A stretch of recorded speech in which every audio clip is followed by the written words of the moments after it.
Hello, it's Icy and I'm back as promised with part 2 of my little mini series of tech tutorials about passwords. So last episode, linked somewhere, we talked about how to make an easily rememberable super secure password. So this time I'm going to talk about good password hygiene. So, a few things. The first one is don't use the same password everywhere. Like, for real, don't do that. Now, people do, and I have myself in the past. It's not a good idea. So, this happened to me. I was signed up to a forum quite a long time ago. The forum was hacked at some point. My username and the password associated with it were hacked as well. Somebody used that to try and log into my account with it. So luckily, there was a Gmail account associated with a Microsoft Live account to give me permission to do stuff.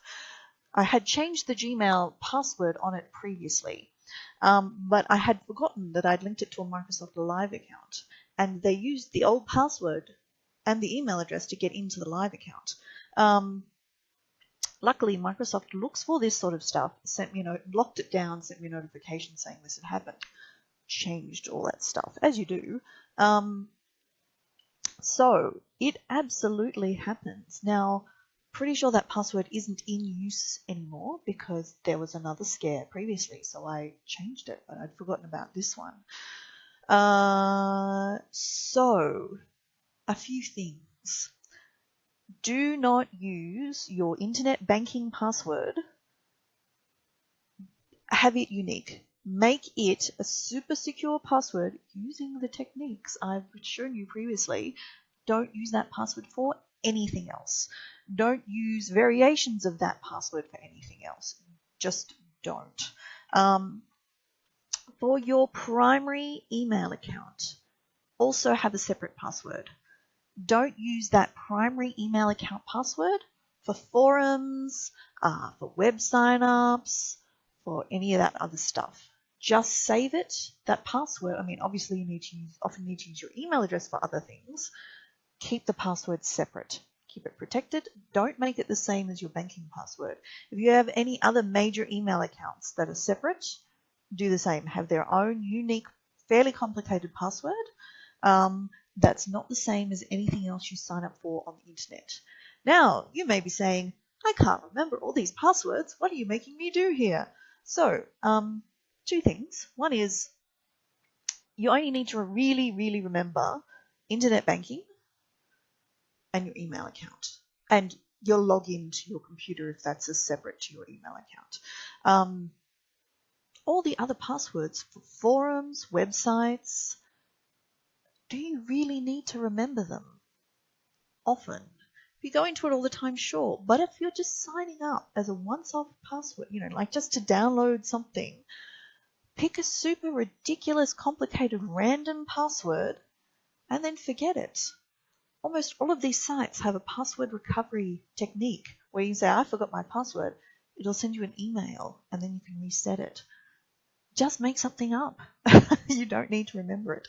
If, however, you are the sort of person who does want to remember it and you do need to remember it, I would recommend that you have a look at something called Password Manager. Now, there are a number of options. There are different variants and varying costs, from free to not very much. They have different functionality, open source, private company, lots of options. So I will list various examples in the description below.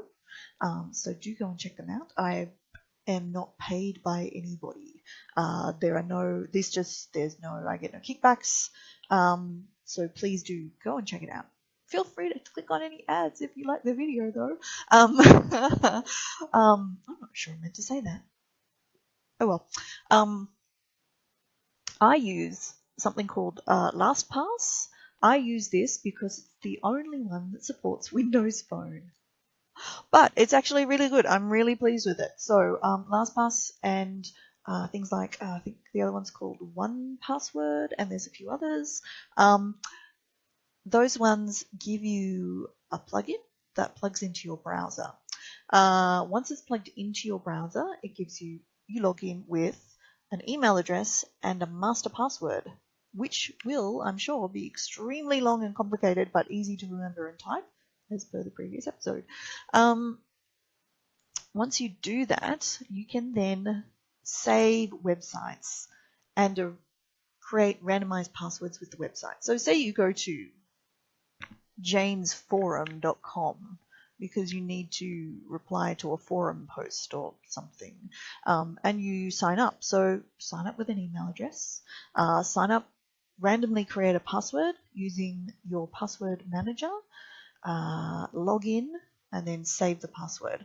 Now, the advantage with the LastPass, if you pay $12 US a year, you can have that installed on unlimited devices, and they all synchronize up to secure storage at the LastPass site. So I can save a password on my home computer, go to work, and then have a link to that password and computer at work as well.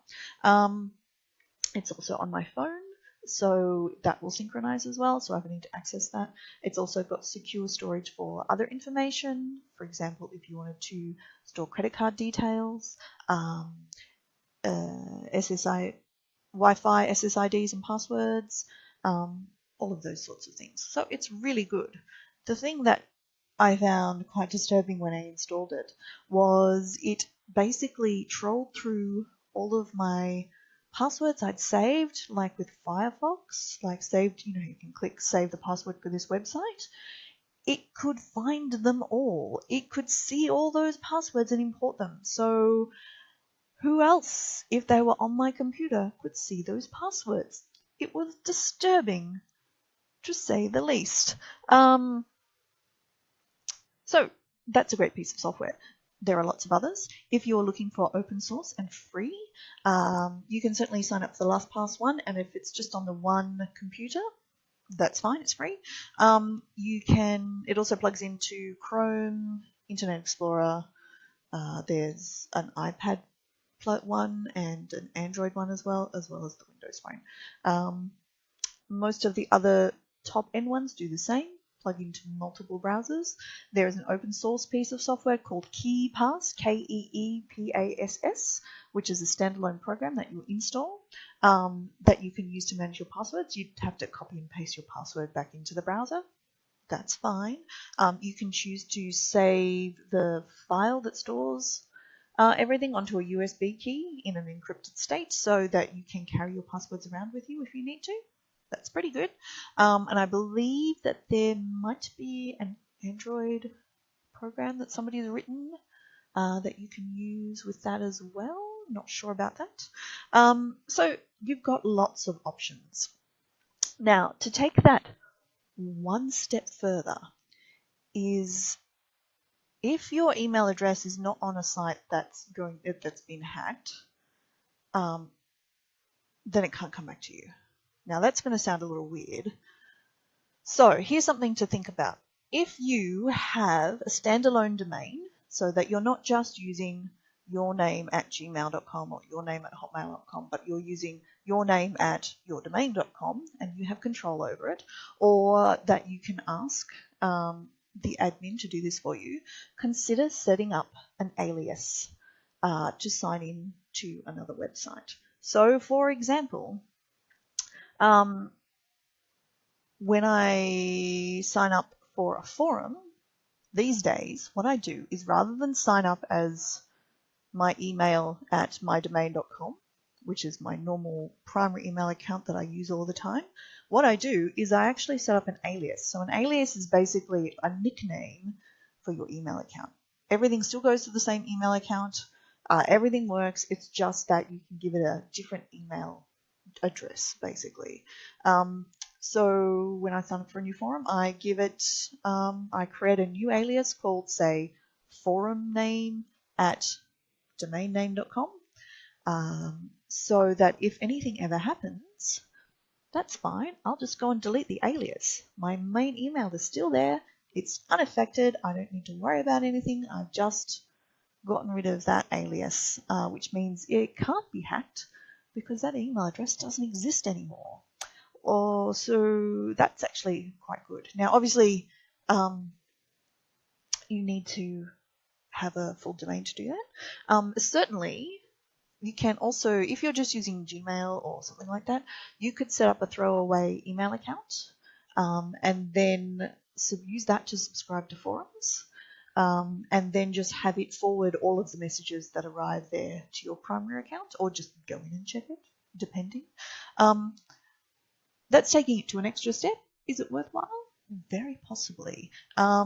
But it's up to you. See how you go. Now, one final thing that you can do is there is a service called Have I Been Pwned, which is run by an Australian security researcher, link in the description, who basically gets the lists of email addresses and passwords that have been hacked, and adds them to a database, and then you can search your email address in the database to see if you have been part of a breach. It's a great way to work out what's going on, whether there's something dodgy happening. I believe that you can set up a subscription as well, so you can actually subscribe to his service, and then Troy Hunt is the name of the researcher, sorry, and then it will just email you if your email address ever appears in a breach. So that's another worthwhile thing to do. So please do change your passwords if you haven't already. Please do subscribe, download, configure some sort of password manager. It is absolutely worthwhile. For your password manager, please do set an extremely long, complicated, but easy to remember password to protect everything else. For forums, please do create a random throwaway password, which you can save or not as you choose. And please don't reuse passwords on your main important site. Don't reuse passwords on your internet banking, your login, your main email addresses. Very important. So, thanks for watching. If you have any comments or recommendations about other safety habits, other pieces of software, please do leave them below. That would be great. Please give us a thumbs up if you liked this video and you found it useful. Please do subscribe. I really appreciate it. And I will talk to you next time. Thanks for watching. Bye.